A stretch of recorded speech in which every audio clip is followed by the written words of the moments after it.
Welcome back to my YouTube channel Rajvanshi classes. Dear students, मैं वीरेंद्र राजवंशी एक बार फिर आप सबके सामने प्रेजेंट हुआ हूँ सीबीएसई बोर्ड का एग्ज़ाम लेकर।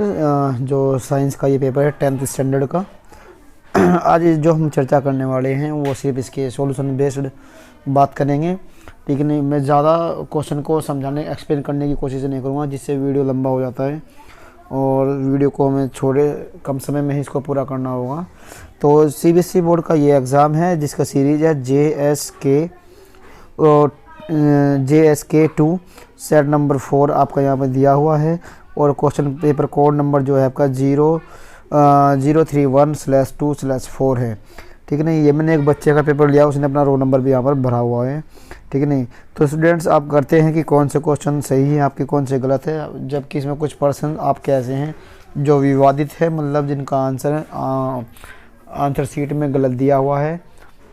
तो बिल्कुल ना घबराए। अगर ऐसा कोई चीज़ें सामने आप फेस करते हो तो उसका जो कॉमन मार्क्स है वो सभी बच्चों को मिल जाता है, ठीक है स्टूडेंट्स। तो अब ज़्यादा समय ना लेते हुए करते हैं स्टार्ट, ठीक है स्टूडेंट। अब आते हैं क्वेश्चन नंबर जो फर्स्ट है उसकी ओर। जो क्वेश्चन नंबर फर्स्ट है उसकी ओर हम आगे यहाँ पर बढ़ेंगे। उन्होंने यहाँ पर दिया हुआ है कि देखो पहले एक क्वेश्चन पढ़ते हैं। यहाँ पे दिया कि a student took the sodium sulphate solution in the test tube and the added the barium chloride, ठीक है नहीं। उसके बाद दिया है उन्होंने कि barium chloride to it, he observe that the insoluble substance has the form the colour and molecular formula of the insoluble substance. अब ये कह रहे हैं कोई एक स्टूडेंट्स है वो सोडियम सल्फेट का कोई सॉल्यूशन एक टेस्ट ट्यूब में लेता है और उसमें बेरियम क्लोराइड को एडिट कर देता है। एडिट करने के बाद होता क्या है कि वहाँ कह रहे हैं कि एक इनसॉल्युबल सब्सटेंस बनता है। तो इसमें पूछा गया क्वेश्चन के अंदर कि वो जो इनसॉल्युबल सब्सटेंस आपका बना है उसका कलर कैसा है और उसका मॉलिक्यूलर फार्मूला क्या होगा। तो इसमें ऑलवेज जो आंसर आपका वो सी है कि बेरियम सल्फेट यहाँ पर ऑलवेज बनता है। इस बात को बिल्कुल माइंड में सेट कर ले, ठीक है। और जो बेरियम सल्फेट होता है उसका जो कलर होता है वो वाइट होता है। तो आपका जो आंसर जो यहाँ पर होगा वो आंसर आपका हो जाएगा यहाँ पर C option. C option is the right answer. इसके बाद which of the following the oxide is soluble in water to form the alkalis. तो इसमें क्या है कि भाई कि पानी में घुलने के बाद कौन से, जो आपको क्वेश्चन जो दिया हुआ है कि निम्नलिखित में से कौन सा ऑक्साइड जल में घुलकर क्षार बनाएंगे, वो पूछ रहा है आपसे कि इन जो आपको दिए हुए हैं। तो इसमें जो आपका ऑप्शन नंबर है वो ऑप्शन नंबर आपका हो जाता है यहाँ पर फर्स्ट से ही, जो फर्स्ट और नहीं सोडियम ऑक्साइड और पोटेशियम ऑक्साइड दोनों, यानी ऑप्शन नंबर आपका जो सी फर्स्ट है वो बिल्कुल ए यहाँ पर सही होगा। तो ए आंसर आपका राइट आंसर होगा यहाँ पर। स्टूडेंट्स अब आपको दिया है study the diagram given below the it identify the gas form in the reaction. अब ये कह रहा है कुछ आपको डायग्राम दिया गया, इसमें कौन सी वो रिएक्शन हो रही है, उस रिएक्शन के बारे में आपको यहाँ पर बताना है कि जो यहाँ ये साउंड के साथ जो गैस निकल रही है वो गैस कौन सी है, ठीक है नहीं। तो आपको ऑलवेज ये आपने जब आपको चैप्टर नंबर फर्स्ट पढ़ाया होगा, आपके टीचर्स ने आपको ज़रूर पढ़ाया होगा स्टूडेंट्स, ठीक है नहीं। तो ये तो बहुत ज़्यादा इम्पोर्टेंट है, ऑलवेज इम्पोर्टेंट होता है। और मेरा मानना यह है कि 99% जो टीचर्स होते हैं वो इसको पहले ऑलवेज इम्पोर्टेंट टिक करा के चलते हैं, ठीक है नहीं। मैं तो मेरा जहाँ तक अपना एक्सपीरियंस है, मैं 6-7 साल से टीचिंग ही करा रहा हूँ और मैं तो ऑलवेज स्टूडेंट्स को मतलब अपने एक इंस्टीट्यूट पे ऑलवेज ये चीज़ें मैं कराता हूँ, ठीक है नहीं। तो यहाँ पर जो ऑप्शन नंबर आपका डी है वो बिल्कुल राइट आंसर हो यहाँ पर हो जाएगा। हाइड्रोजन ही आपकी क्या होगी, वो बर्निंग होगी और पॉपिंग की साउंड के साथ यहाँ से वो बाहर निकलेगी, ठीक है नहीं। तो option number D is the correct answer. Question number 4 आपको जो यहाँ पर दिया हुआ है, क्वेश्चन नंबर 4 उसमें आपको दिया हुआ है क्वेश्चन नंबर 4 के अंदर कि sodium react with water to form उसके बाद क्या है कि to form the sodium hydroxide and hydrogen gas to balance the chemical equation which represent the above reaction is. अब कह रहा है कि देखो जब सोडियम मेटल जो होती है वो वाटर के साथ रिएक्ट करती है, तो रिएक्ट करने के बाद वो सोडियम हाइड्रोक्साइड और हाइड्रोजन गैस देती है। सभी में हाइड्रोजन गैस उन्होंने दिखाया हुआ है, लेकिन आप इस चीज़ को नहीं फोकस करते। वो कह रहे हैं कि बस हमें बैलेंस हो रही है उसको पहचानना है। तो जो आपकी बैलेंस इसमें रिएक्शन वो हो रही है वो ऑप्शन नंबर आपका बी है और यहाँ पर क्या हो जाएगा, बी आपका राइट आंसर यहाँ पर हो जाएगा। बी क्या हो जाएगा आपका यहाँ पर राइट आंसर, ठीक है स्टूडेंट्स। अब क्वेश्चन नंबर जो 5 है उसको पढ़ते हैं। एक टेबल आपको दी है, एक साइड में नेचुरल सोर्सेज है और इसमें दिया है एसिड प्रेजेंट। तो इसमें दिया कि ऑरेंज में ऑक्जेलिक एसिड नहीं, sour milk, lactic acid right, and ant stinging methanoic acid right, टर्मिनेट एस्टिक एसिड गलत। ठीक है, विनेगर के अंदर आपका एस्टिक एसिड होता है, आप जानते होंगे इस चीज़ को, आपके टीचर्स ने आपको बताया भी होगा। इमली के अंदर तो नहीं मिल पाएगा एस्टिक एसिड आपका। तो आपका जो सेकंड और थर्ड वाला जो है वो कॉलम के अंदर बिल्कुल सही है। अब सेकंड और थर्ड जिसमें भी आपका सही बैठता है आप उसको टिक यहाँ पर कर सकते हो। अब अगर मैं इसकी बात करूँ तो सेकंड और थर्ड जो हमारा ऑप्शन नंबर सी में है, तो यहाँ पर सी क्या हो जाएगा आपका राइट आंसर। फिर आपको दिया है कि यहाँ पर जो आपको दिया हुआ है वो दिया हुआ है बेटे, एक रिएक्शन दी हुई है। इस रिएक्शन में पूछा कि रिएक्शन कौन सी है। आपको पता है जब ग्लूकोज ऑक्सीजन के साथ बर्निंग उसकी होती है तो वहाँ पर साथ में बर्निंग होने के साथ वहाँ पर आपको हीट भी मिलेगी, यानी आपको हीट भी वहाँ पर मिलती है। ठीक है नहीं, तो ये जब हीट हमें साथ में मिलती है तो वो रिएक्शन जो आपकी हो जाती है वो आपकी एक्सोथर्मिक रिएक्शन हो जाती है। ठीक है स्टूडेंट्स, तो अब क्वेश्चन नंबर हम जो आपका 7 है, हम 7 की ओर आगे बढ़ेंगे। ठीक है नहीं, अब क्वेश्चन नंबर जो 7, हम 7 पर आते हैं स्टूडेंट्स। क्वेश्चन नंबर 7 आपको जो दिया हुआ है वो दिया है कि विच of the following statement about the reaction given below correct, यानी कौन सा ऑप्शन इसमें आपका सही है। तो एसिड ऑक्सीडाइज टू सिल्ट, आपको चैप्टर नंबर 1 के अंदर ही जब हम लास्ट में पहुंचते हैं तो लास्ट में आपको ऑक्सीडेशन रिडक्शन ये चीज़ें आपको पढ़ा जाती है, ऑक्सीडाइजिंग एजेंट, रिड्यूसिंग एजेंट। ठीक है नहीं, अगर आपको मुझसे पढ़ना है तो मेरे चैनल को सब्सक्राइब कर लीजिएगा, वीडियो को लाइक और ज़्यादा से ज़्यादा शेयर करने की कोशिश कीजिएगा अपने सभी फ्रेंड्स के साथ, क्योंकि जितने आप मुझसे जुड़ोगे तो मेरा मानना यह है कि मैं सेल्फ मोटिवेट होकर आपके लिए ज़्यादा से ज़्यादा मेहनत करने की कोशिश करूँगा। ठीक है, तो अब स्टूडेंट्स जो इसका आपका आंसर है उस आंसर की ओर हम बात कर लेते हैं। क्वेश्चन नंबर जो 7 है इसका आंसर नंबर आपका जो ऑप्शन नंबर सी है वो जो राइट आंसर हो जाएगा, क्योंकि यहाँ पर आपकी बात जो है वो फर्स्ट और सेकंड ही बिल्कुल राइट आपकी यहाँ पर बात कही गई है। ठीक है नहीं, तो ऑप्शन नंबर जो सी है आपका वो यहाँ पर बिल्कुल सही है, तो option number C is right answer. अब क्वेश्चन नंबर आपको जो 8 दिया है, अब 8 के बारे में हम थोड़ा सा बात करेंगे।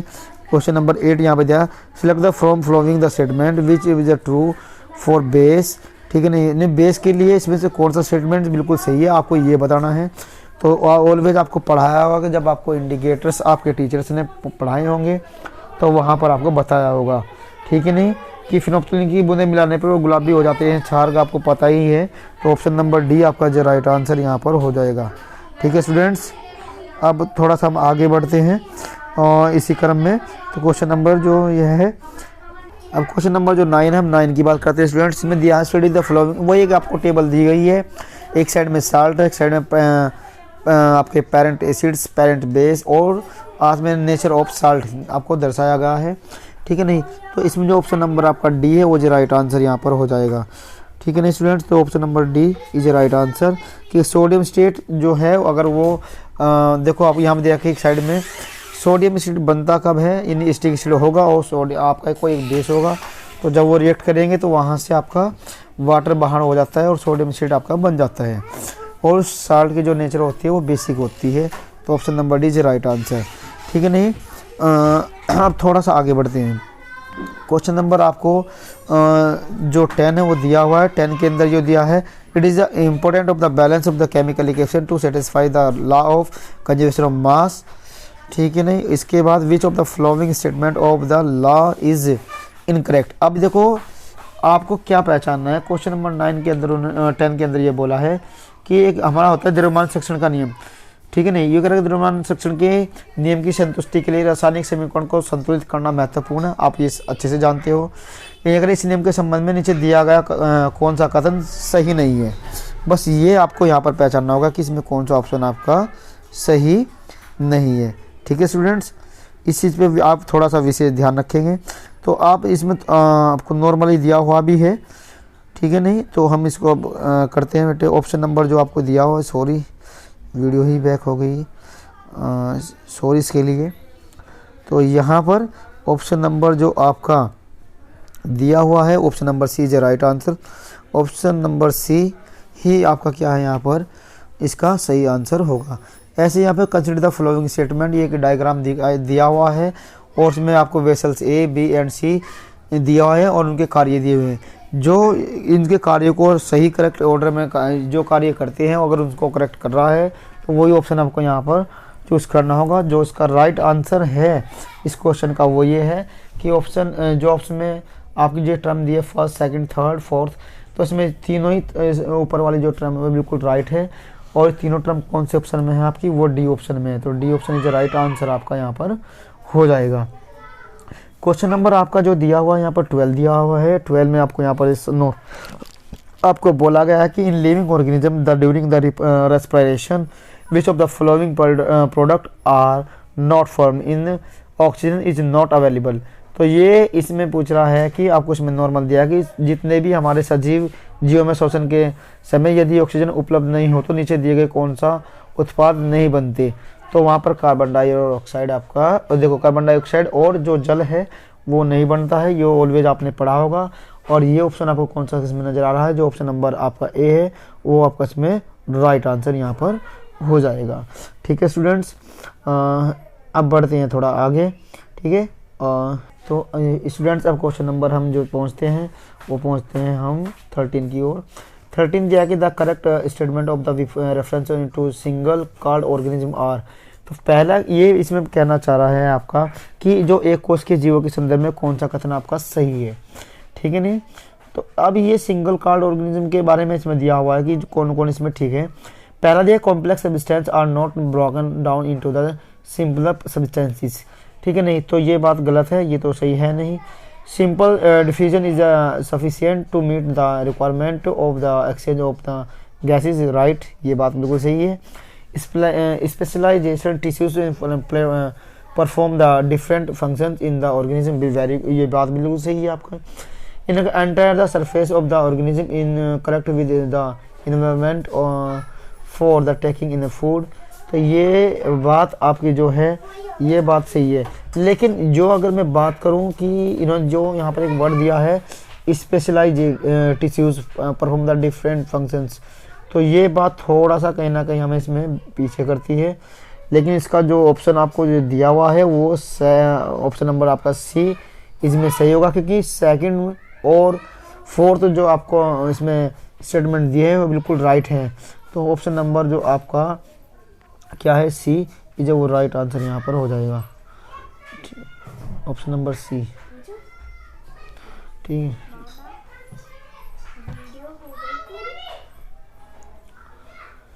अब क्वेश्चन नंबर 14 की ओर हम यहाँ पर बढ़ते हैं स्टूडेंट। जिसमें दिया है which one among the following is not removed as a waste product from the body of a plant. ठीक है नहीं, तो अब ये इसमें के अंदर आपको जो दिया हुआ है कि निम्न में से कौन सा एक पौधे के शरीर से अपशिष्ट उत्पाद के रूप में नहीं निकलता है।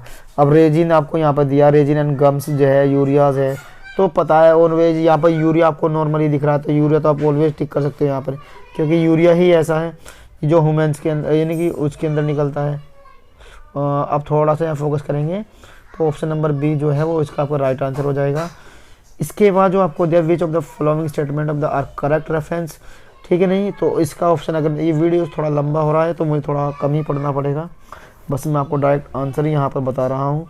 ठीक है नहीं, जो आपका क्वेश्चन नंबर आपका 15 है, 15 का जो ऑप्शन होगा वो आपका ए ऑप्शन यहाँ पर राइट आंसर हो जाएगा, तो इसका ए यहाँ पर सही रहेगा। ठीक है, नेक्स्ट अगर हम आगे की बात करें, अब क्वेश्चन नंबर 16 आता है। ये स्टोमेटा आपको दिए हुए हैं, इसके अंदर इससे जुड़ा हुआ स्टेटमेंट आपको दिए हुए हैं, ऑप्शंस दिए हुए हैं, और कौन सा सही है वो आपको यहाँ पर देखना होगा। ठीक है नहीं, इस तो अगर मैं इसकी बात स्टोमेटा वाले की मैं बात यहाँ पर कर लूँ तो स्टूडेंट जो आपको ऑप्शन नंबर जो आपको ए बी सी दिया हुआ है इसमें से सी आपका बिल्कुल राइट आंसर हो जाएगा। Option number C is a right answer. ठीक है स्टूडेंट्स, अगर मैं बात करूं यहाँ पर 17 की, तो in which of the following concave mirror used, आपको पता ही है सोलर कुकर, बिल्कुल पहला ही ऑप्शन आपका बिल्कुल राइट यहाँ पर हो जाता है, तो A option is a right answer. इसके बाद 18 की अगर मैं बात करें, यहाँ पर आपको डायग्राम के थ्रू इसको समझा यानी कि आपको बताना है कि कौन सा डायग्राम इसमें सही है आपका। ठीक है नहीं, तो यहाँ पर जो ऑप्शन है आपका वो सी इज ए राइट आंसर, यहाँ पर सी ऑप्शन जो होगा वो बिल्कुल आपका सही होगा। तो स्टूडेंट्स अब बढ़ते हैं आगे क्वेश्चन नंबर 19 की तरफ। 19 में आपको दिया हुआ है कि डायग्राम दिया हुआ है, इसमें आप 4 ऑप्शन आपसे फिर पूछे गए हैं। ठीक है नहीं, आप इसको देखना है और इसमें बताना है कि इसका आंसर क्या होगा। अब आंसर नंबर जो आपका 19 का है वो आपका है कॉनकेव मिरर। कॉनकेव मिरर का आपका बी ऑप्शन में आपको नज़र आ रहा है, तो यहाँ पर B option is right answer.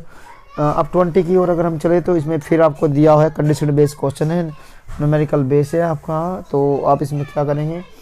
अच्छा, आपका जो ऑप्शंस है वो बी ऑप्शन में राइट आंसर हो जाएगा। 21 की ओर अगर मैं यहाँ पर पहुँचे तो इसमें बच्चा कि ये नोट टू जो आपको ये दिए हुए हैं इसमें से जो गलत है बस उसको आपका चयन इसमें से करना होता है, तो इसमें ऑप्शन नंबर सी आपका सही हो जाएगा। ठीक है, यही ऐसा है। इसके बाद इन्होंने दिया है 22 में आपका ऑप्शन नंबर बी है राइट आंसर, तो यहाँ पर बी बिल्कुल आपका सही हो जाएगा। अब स्टूडेंट्स फिर और आगे बढ़ते हैं, आते हैं हम क्वेश्चन नंबर 23 की ओर। 23 की ओर अगर हम स्टूडेंट्स यहाँ पर बढ़ें तो 23 आपको यहाँ पर जो दिया है उसका जो आंसर हो जाएगा आपका सी ऑप्शन, यहाँ पर करेक्ट आंसर आपका यहाँ पर हो जाएगा। सी ऑप्शन यहाँ पर आपका करेक्ट आंसर हो जाएगा। ठीक है नहीं। और इसके बाद स्टूडेंट्स अगर हम बात करें 24 की, 24 में जो ऑप्शन नंबर आपका सी है is a right answer. C option यहाँ पर राइट आंसर है। और 25 की अगर हम बात करें तो यहाँ पर डी ऑप्शन ऑलवेज दिख गया होगा आपको, ये आपके टीचर्स ने आपको पढ़ाया होगा, आप जब आप डिकम्पोजिशन रिएक्शन से आपने पढ़ी होगी। ठीक है, सेक्शन बी में। इसके बाद हम क्वेश्चन नंबर नेक्स्ट की अगर हम बात करें 26 की हम अगर बात कर लें तो वो उसका जो ऑप्शन है इस बच्चे ने गलत लगाया हुआ है, यहाँ पर ऑप्शन नंबर सी जो राइट आंसर। ठीक है नहीं, तो यहाँ पर इसमें सही आपका जो आंसर होगा वो सी होगा। तो यहाँ से आप 26 क्वेश्चन आपके कंप्लीट हुए। इसके बाद अगर हम बात करते हैं स्टूडेंट्स क्वेश्चन नंबर 27 की, 27 में अगर हम बात करें तो आपका ऑप्शन नंबर जो डी है is a right answer. D option क्या हो जाएगा आपका, वो यहाँ पर राइट आंसर हो जाएगा। सॉरी मैं एक बार चेक कर लेता हूँ, हाँ डी होगा आपका, D option is a right answer. आप यहाँ पर डी आपका राइट आंसर है। अगर हम क्वेश्चन नंबर 18 की बात करें, ये आपकी क्या होती है, लुईस स्ट्रक्चर्स होती हैं। इसमें क्वेश्चन नंबर आपका सी सही हो जाता है। यहाँ पर जो दर्शाया गया है ये आपको इलेक्ट्रोवैलेंट बॉन्ड के बारे में दिया हुआ है, आपके टीचर्स ने आपको पढ़ाया हुआ है। अब 29 की अगर हम बात करें तो 29 की ओर हम आगे बढ़ें तो 29 में आपको जो ऑप्शन नंबर बी आपका है वो इज राइट आंसर। ठीक है नहीं। इसके बाद आपको 13 की अगर हम बात करें, which of the flowing salt do not have the water of the crystallisation, तो इसमें ऑप्शन नंबर जो आपका है वो है डी ऑप्शन। 13 का आ जाएगा डी ऑप्शन। इसके बाद आते हैं आपके, अभी यहाँ पर ये जो आपके क्वेश्चन है यानी 31 से 35 तक के वो आपको पता है स्टेटमेंट के अकॉर्डिंग दिए हैं। मतलब इसमें आपका एक्सप्लेनेशन ढूंढनी होती है कि जो राइट होगा, अगर दोनों बातें सही हैं तो अब आप ए लगाओगे, यदि अगर दोनों सही है और लेकिन जो आर है वो एक ही सही तरह से एक्सप्लेनेशन नहीं देता तो आप बी चुनोगे। अगर ए सही है परंतु आर गलत रहेगा तो अगर आपका आर रॉन्ग होता है तो उसको सी चुनोगे। दोनों ही गलत हैं तो उसके लिए आप डी की बात करेंगे। अब ऑप्शन नंबर अगर हम यहाँ पर बात करें तो यहाँ क्वेश्चन नंबर आपका आएगा 31 से हम स्टार्ट करेंगे। 31 और 32 जो क्वेश्चन है आपके वो सस्पेंसेबल है, थोड़ा सा गलत आपका सीट में दिया हुआ था, जो आंसर सीट आपकी आई थी बोर्ड की तरफ से। ठीक है नहीं, तो इसके लिए तो अब मैं आपको कहूँगा कि और नॉर्मली कि आप बिल्कुल चिंतित ना हो, ये इसका मार्क्स आप सभी को मिलेगा। ठीक है नहीं। क्वेश्चन नंबर 30 अगर मैं 32 की बात करूँ तो ये भी सस्पेंसेबल रहा है। होमवर्क में आपको इसमें दिया हुआ है इसका बी ऑप्शन, लेकिन आपका इस बात अगर हम करें तो देखो इसने कहा कि ये ऑप्शन इसका सही है। ठीक है नहीं, और आप नॉर्मली इस चीज़ को देख भी सकते हो, आपके टीचर्स ने आपको पढ़ाया भी होगा। ठीक है नहीं, तो इसमें जो आपका ए ऑप्शन है ये भी सस्पेंसेबल है, तो आप टेंशन मत लीजिए इसका, वैसे ए ऑप्शन यहाँ पर रहेगा तो इसमें भी आपको सभी को मार्क्स मिल जाएगा। ठीक है स्टूडेंट्स। इसके बाद अगर हम बात करें क्वेश्चन नंबर 13 की, 13 की अगर हम बात करेंगे तो 13 का जो आंसर रहेगा 13 सॉरी कौन सा था आपका 23 की अगर हम बात करें तो 23 हम ये देखना चाहेंगे यहाँ से। क्वेश्चन नंबर जो 25 है स्टूडेंट्स, उसमें भी सस्पेंसेबल आपका रहा है। सीबीएसई ने वहाँ पर ए ऑप्शन दिया है जबकि ये डी ऑप्शन इसका सही होता है। और यहाँ पर क्वेश्चन नंबर जो आपका मैं बोल ही रहा था यहाँ पर 31 सस्पेंसेबल आपका ये रहा है, यहाँ पर उन्होंने सीबीएसई ने ए दिया है।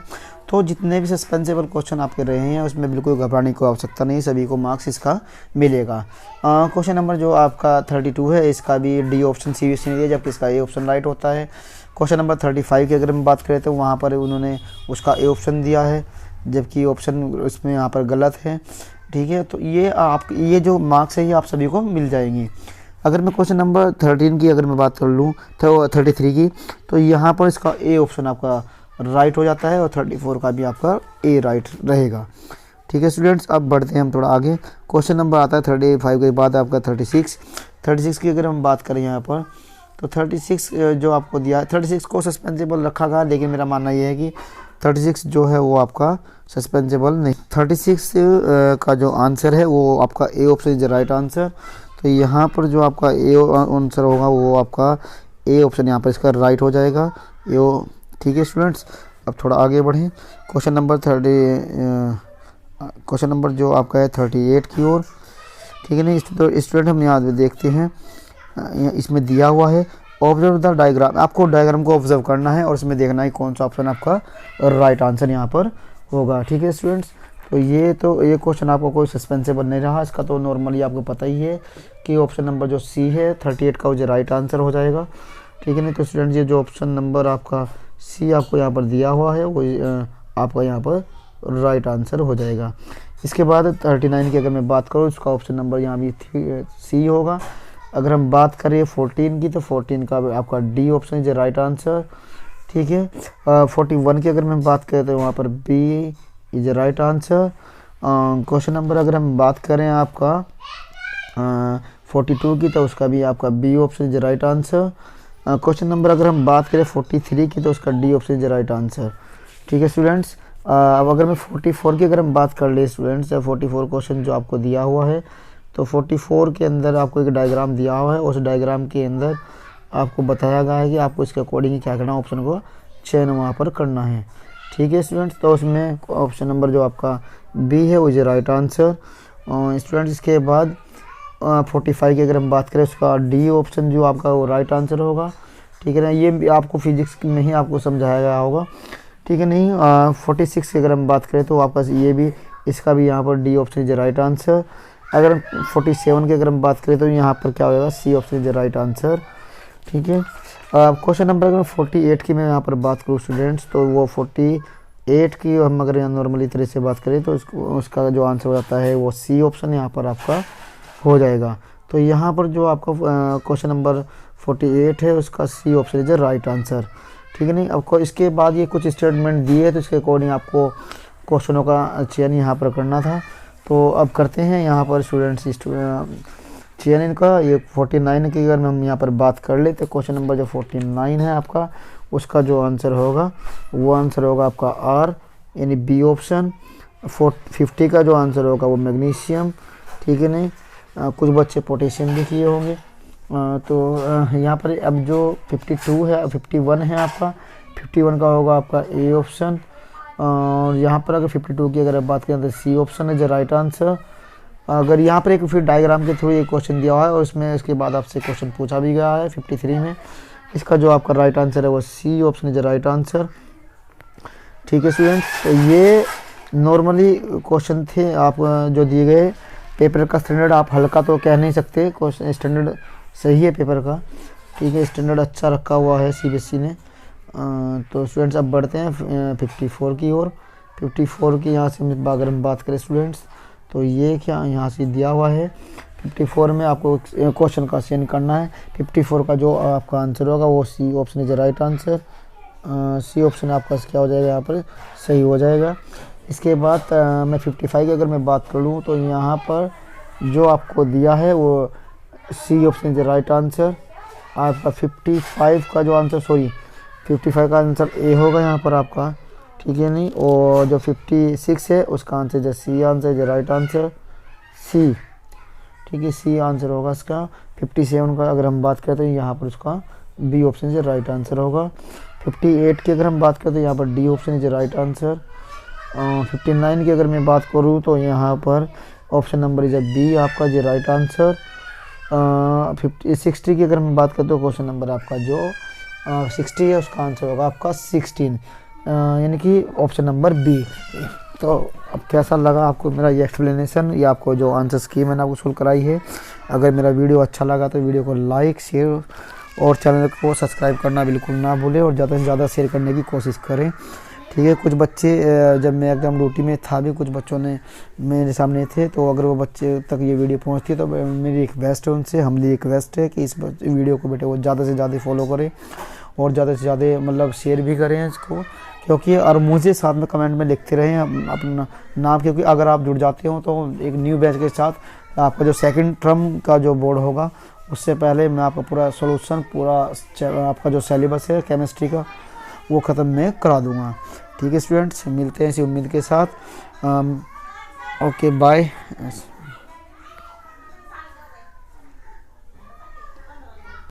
और अंत में मैं इतना ही कहना चाहूँगा कि पढ़ते रहेगा तो बढ़ते रहेगा, क्योंकि पढ़ेगा इंडिया तभी तो बढ़ेगा इंडिया। जय